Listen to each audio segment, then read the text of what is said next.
Good morning. ప్రభువైన యేసుక్రీస్తు నామంలో ఈ ఉదయకాలపు శుభవందనాలు మీ అందరికీ తెలియచెప్తున్నాను. ఎలాగున్నారమ్మా? బాగున్నారు అందరూ? మంచిది. మరి ఎందుకో ఈ సీజన్ ఏమో కానీ అందరు పాపం చాలామంది ఫోన్లు చేస్తున్నారు. అమ్మ మాకు బాగాలేదు, అక్క మాకు బాగాలేదు, మమ్మీ మాకు మా పిల్లలకి బాగాలేదు, అందరూ బాగాలేదని చెప్తున్నారు. నిజమే. మరి ప్రార్థన అయితే చేస్తున్నాం. దేవుడు తప్పకుండా ఇక ఈ చిన్న చిన్న వ్యాధులు అనేవి తప్పదు మనకి. నిజంగా దేవుని బిడ్డలారా, వాటి నుంచి దేవుడే మనల్ని తప్పిస్తాడు. నాకు కూడా ఎప్పుడు ఏదో ఒకటి వస్తూనే ఉంది. అయినా మనం దేవుని సన్నిధి నుంచి ప్రార్థన చేస్తూనే ఉన్నాం. ప్రభువే మనకి తోడుగా ఉన్నాడు. దేవునికి స్తోత్రం. మీ ఇంట్లో అందరూ బాగున్నారమ్మా? ఎవరైనా అనారోగ్యంగా ఉన్నారా? ఎవరైనా సిక్ అయి ఉన్నారా? లేకపోతే ఏదైనా బాధ, శోధన మీ ఇంట్లో ఏదైనా సంభవించిందా? మేము ఖచ్చితంగా మీకోసం మాకు తెలియచెప్పినట్టయితే నాకు ఖచ్చితంగా నేను మీకోసం ప్రార్థన చేస్తానమ్మా. దేవునికి మహిమ కలుగును గాక. స్తోత్రం. హల్లెలూయా. మీకోసం బాధపడకండి. ప్రతి ఉదయ కాలమున, ప్రతి మధ్యాహ్నమున, ప్రతి సాయంత్రం కాలమున మీకోసం ప్రార్థన చేస్తున్నాము. నేను చేస్తున్నాను, మా సంఘ బిడ్డలు చేస్తున్నారు. ఉపవాసం ఉన్న కొంతమందికి చెప్పాను, వారి ఇళ్లల్లో విజ్ఞాపనలు చేస్తూ కూడా మన సంఘ కుటుంబాలందరి కోసం విజ్ఞాపనలు చేస్తారు. ఓకేనా? మంచిది. దేవునికి స్తోత్రం. వాగ్దానం కోసం ఎదురు చూస్తూ మరి ఎంతో నన్ను ప్రేమించి మరి వాక్యం చూస్తూ వాగ్దానం కోసం ఎదురు చూస్తున్న మీ అందరి జీవితాల్లో ప్రభు ఈరోజు మనందరికీ ఏ వాగ్దానం ఇస్తారో చూద్దాం. దేవునికి స్తోత్రం. దేవుడు ఎన్నుకున్న వారి మీదకి పరిశుద్ధాత్మ ఎంత అద్భుతంగా ఉంటుందో దురాత్మ కూడా అంత బాగా పనిచేస్తుందట. చెప్పండి, ఈరోజు దేవుని నమ్ముకుని దేవుని అభిషేకం పొందుకొని దేవుని చేతిలో ఎంత బలంగా మనము దేవుని దగ్గర నిలబడతామో వారి దగ్గరికి దురాత్మ కూడా అంత బాగా వాడుకుంటుందంట. అంత బాగా వారి మీదకి రావటానికి పనిచేస్తుందట. దేవునికి స్తోత్రం. చూడండి, అది ఈరోజు మనతోటి దేవుడు మనకి చక్కగా నేర్పించబోతున్న వాక్యము. మొదటి సమూయేలు గ్రంథము 16వ అధ్యాయము 14 వచనాన్ని చదువుతున్నాను. యెహోవా ఆత్మ సౌలును విడిచిపోయి యెహోవా యొద్ద నుండి దురాత్మ ఒకటి వచ్చి అతన్ని వెరిపింపగా సౌలు సేవకులు దేవుని యొద్ద నుండి వచ్చిన దురాత్మ ఒకటి నిన్ను వెంబడించుచున్నది అని రాజు అయిన సౌలుకి చెప్పడం జరుగుతుంది కదండి. ఇక్కడ చూడండి, సౌలు నిజంగా సౌలుని దేవుడు ఆత్మచేత నింపాడు. సౌలు అన్నాడు కదా, అభిషేకించటానికి అయ్యా నేను అర్హుడను కాదు, నా వంశం అర్హమైంది కాదు, నేను అసలు ఇశ్రాయేలు వాడిని కూడా కాదు, నన్ను అభిషేకించొద్దు, నేనేదో పని మీద వచ్చాను అంటే కూడా దేవుడు ఎందుకో సౌలుని రాజుగా అభిషేకించాలని నేను కోరుకున్న వ్యక్తి ఇతనేనని సమూయేలు చేత తైలపు బుడ్డను తీసుకుని అభిషేకించాడు కదండి. అభిషేకించినటువంటి బిడ్డ మీదకి దురాత్మ రావటం ఏంటి అసలు చెప్పండి?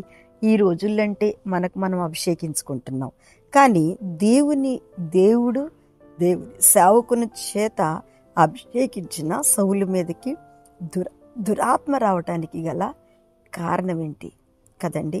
అందరూ గ్రహించారు. ఆయనతో చెప్తున్నారు, అయ్యా మిమ్మల్ని ఏదో దురాత్మ ఆవరించింది, ఏదో మీ మీదకి దురాత్మ వస్తుంది, అది మా కళ్ళ ముందు కనిపిస్తుంది, దానిని వెళ్ళగొట్టే ఒక వ్యక్తి ఖచ్చితంగా మనకి కావాలి.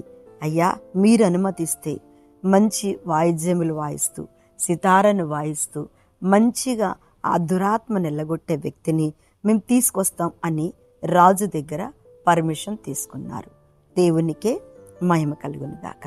ఈ దురాత్మలు పోవాలి అంటే దేవుని యొక్క అభిషేకం ఉన్నవారికి పోవాలి. రెండోది ఏంటంటే, అభిషేకించబడిన వ్యక్తికి దురాత్మ రాకూడదు కదండి. అభిషేకించిన వారు ఎట్లుంటారు? దేవుడు అభిషేకించిన వారు ఒక ప్రవక్త చేత, చాలా సేవకు సమర్పించుకున్న ప్రవక్త చేత అభిషేకించబడిన తర్వాత వారి మీదకి దురాత్మ అసలుకి రాకూడదు కదా. ఈ రోజుల్లో కూడా చాలామందికి అభిషేకించబడుతున్నారు, ప్రార్థన చేస్తున్నారు, దేవుని బిడ్డలుగా మారుతున్నారు, చాలా సువార్త చేస్తున్నారు, కానీ అప్పుడప్పుడు వాళ్ళ మీదకి దురాత్మ ప్రవేశిస్తుంది. దేవునికి స్తోత్రం. హల్లెలూయా. ఏం ప్రవేశిస్తుందంట? దురాత్మ ప్రవేశిస్తుంది. అవును దేవుని బిడ్డలారా, నిశ్చయముగా. కానీ దురాత్మ ప్రవేశించడానికి గల కారణం ఏంటంటే, సమూయేలు ఒక లక్షణం ఏంటంటే, దావీదు మీద ఈర్ష్యాభావం వచ్చినప్పుడల్లా ఏమొస్తుందంటే దురాత్మ వచ్చి మాట్లాడుతుంది కదండి. కదా, దేవునికి స్తోత్రం కదా. ఆయన ఏంటి, దురాత్మ వచ్చి ఎట్లా మాట్లాడుతుందంటే, ఈర్ష్యాభావం వచ్చినప్పుడల్లా దురాత్మ ఆయన మీదకి వచ్చేస్తుంది. దేవునికి స్తోత్రం. హల్లెలూయా. అయితే 18లో చిత్తగించుము, బెత్లెహేమీయుడైన యెషయా యొక్క కుమారుల్లో ఒకరిని చూచితిని. అతడు చమత్కారంగా వాయించగలడు. అతడు బహు సూర్యుడు, యుద్ధశాలి, మాట నేర్పరి, రూపస్సేయున్నాడు. మరియు యెహోవా వానికి తోడుగా ఉన్నాడు. అసలు సౌలు కూడా దేవుడు తోడుగానే ఉన్నాడు కదండి. తోడుగా ఉన్నప్పటికీ కూడా దావీదు మీదే దురాత్మ. నిజమే చూడండి, అసలు దావీదు మీదే దురాత్మతో ఈర్ష్యపడితే ఆ దావీదుని తీసుకొచ్చి దురాత్మను ఎల్లగొట్టించమని ఆయన చేతిలో ఉన్న వాళ్ళు చెప్తున్నారు. నిజంగా ఈ మాట ఆయన వస్తే నా దురాత్మ వెళ్ళింది. చూసారండి, మనం అందుకని ఎవ్వరి మీద కూడా మనం ఈర్ష్య పడకూడదు. మనకున్న అభిషేకాన్ని మనం కాపాడుకోవాలి, మనకున్నటువంటి ఆత్మను కాపాడుకోవాలి. నిజంగా ఎవరిని మనం దూషిస్తామో నిజంగా వారి ముందే దేవుడు మనల్ని ఏం చేస్తాడట, తలదించేవారిగా చేస్తాడు. అందుకే నీ వాక్యం వింటున్న దేవుని బిడ్డలారా, నీతో దేవుడు మాట్లాడుతున్నాడు ఏంటో తెలుసా?